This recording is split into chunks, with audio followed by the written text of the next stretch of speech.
Assalamu alaikum, dear viewers, especially dear students. This is me, Tanveer Ahmed. I'm a teacher at BHSS Yunsu. Today, I'm going to deliver a lecture for class 12th. Subject is education. As you know that we are studying human development, and today our subtopic is childhood period.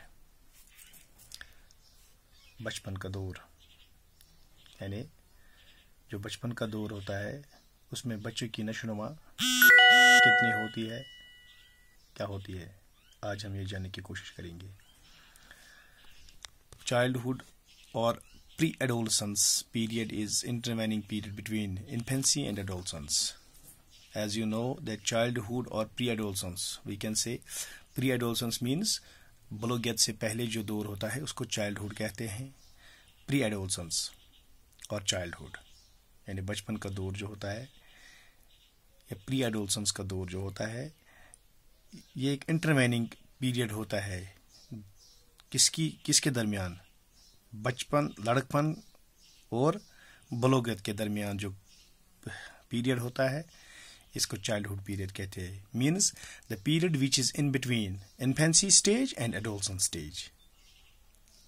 So let me remind you that infancy stage is from 0 or from 1 to 5 years, and adolescence stage is from 12 to 20 or 19, from 12 years of age, and it lasts up to 19 or 20 years of age. So in between is childhood period. इसके जो 5 साल से लेकर 12 साल तक का जो से ये 12 साल तक की जो गैप है, यानी कि 5 साल से लेकर 12 साल तक की उम्र में जो बच्चा होता है वो चाइल्डहुड एज में होता है, चाइल्डहुड पीरियड में होता है. So it begins at the age of 5 and ends with the onset of puberty at around 12 years. जो बचपन का दौर होता है वो 5वें साल से शुरू होता है. It begins when an individual attains the age of 5 years, यानी कि जब बच्चा 5 साल का हो जाता है उसमें बचपन का दौर, चाइल्डहुड का पीरियड जो है वो शुरू होता है.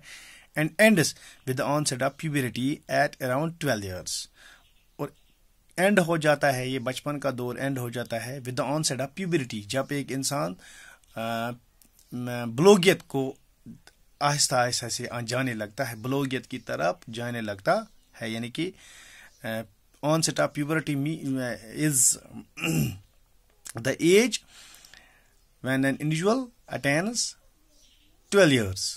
जब एक इंडिविजुअल जो होता है, एक शख्स होता है, बच्चा होता है, जब वो 12 साल तक का होता है, जब वो 12 साल की उम्र तक पहुंच जाता है तो वहां से आगे उसकी जो बलोगियत का उसका पीरियड है वो शुरू होता है. तो 5 साल से लेकर 12 साल तक का जो पीरियड है वो बचपन का पीरियड है, चाइल्डहुड पीरियड वहां तक होता है.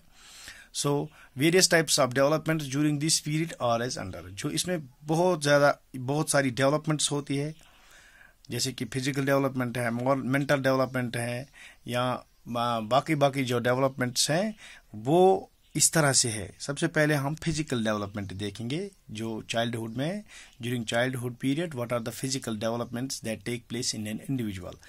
As far as physical development is concern, child in this period is of slow, steady and uniform growth. A child attains slow and steady and uniform growth. जो एक बच्चा होता है वो आहिस्ता आहिस्ता से यूनिफॉर्म ग्रोथ की तरफ चला जाता है, यानी कि वो आहिस्ता आहिस्ता से बढ़ावे की तरफ चला जाता है. And the child at the age of 12 years is about 56 inches in height. जो बच्चा होता है इस वक्त, जहाँ तक फिजिकल डेवलपमेंट का ताल्लुक है, जो बच्चा इस वक्त होता है at the age of 12 years, 12 साल का बच्चा जो होता है उसकी जो उसकी हाइट होती है वो 56 इंच तकरीबन होती है. And the height of a child is 56 inches at the age of 12 years and 85 pounds in weight. He is having the weight of 85 pounds. उसका वजन 85 pounds तक उस वक्त होता है 12 साल की उम्र में. The lower jaw, nose, arm, legs and the trunk increases in size जो उसका लोअर जॉ होता है, जॉ मीन्स जबड़ा, जो नीचे वाला जबड़ा होता है, जो नाक होती है उसकी, आर्म्स होते हैं, लेग्स होती है, and the trunk increases in size. ये सभी चीजें साइज में इंक्रीज हो जाते हैं, बढ़ जाते हैं, इन्हें बढ़ना शुरू कर देते हैं इस पीरियड में। Permanent teeth starts growing. जो टीथ होते हैं, बच्चे के टीथ सबसे पहले वो मिल्क टीथ होते हैं, फिर वो निकल जाते हैं। उसके बाद जब बचपन में ये यानी कि 8-9 साल की उम्र में ये परमानेंट टीथ फिर परमानेंट टीथ फिर ग्रो होना शुरू कर देते हैं। परमानेंट टीथ मीन जो असली दांत उसके होते हैं वो फिर बच्चे में ग्रो करना शुरू कर देते हैं। जो मिल्क टीथ है जिनको हम कहते हैं वो बाहर निकलते हैं, उनके बाद फिर परमानेंट जो टीथ होते हैं वो ग्रो करना शुरू कर देते हैं बचपन में ही, चाइल्डहुड पीरियड में। Almost mature nervous system grows. जो नर्वस सिस्टम होता है वो मैच्योरिटी की तरफ होता है, ऑलमोस्ट वो मैच्योर होता है, वो ग्रो करता है। नर्वस सिस्टम मीन्स मतलब उसमें परख आती है अच्छी तरह से, वो परखता है what is good and what is bad, what is right and what is wrong. So mature nervous system उसमें ग्रो होता है। डाइजेस्टिव सिस्टम भी इसका बहुत अच्छा रहता है फिर, and strong digestive system become stronger than before. जो डाइजेस्टिव सिस्टम होता है, निज़ाम हाजमा जो होता है इसका, it become stronger than before, ये पहले से ज्यादा मजबूत बन जाता है। तो with respect to sex difference, a girl is taller than an average boy by 1 or 2 inches।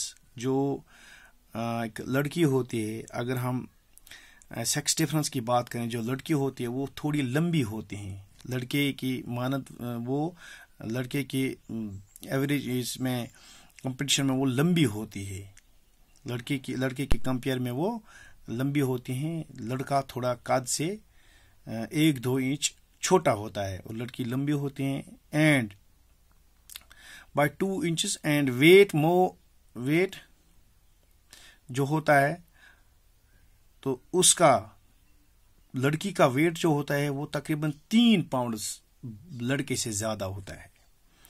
The weight of a girl is more than 3 pounds from a boy. जो लड़का होता है, जहाँ तक सेक्स डिफरेंस की बात है, जो लड़की होती है वो थोड़ी लंबी होती है लड़के से। और जहाँ तक वजन की बात करें तो वजन इसमें 3 पाउंड ज्यादा होता है। एक लड़की में ज्यादा वजन होता है 3 पाउंड, और लड़के में 3 पाउंड कम रहता है। And this was all about childhood period and the physical development during childhood period. Thank you very much.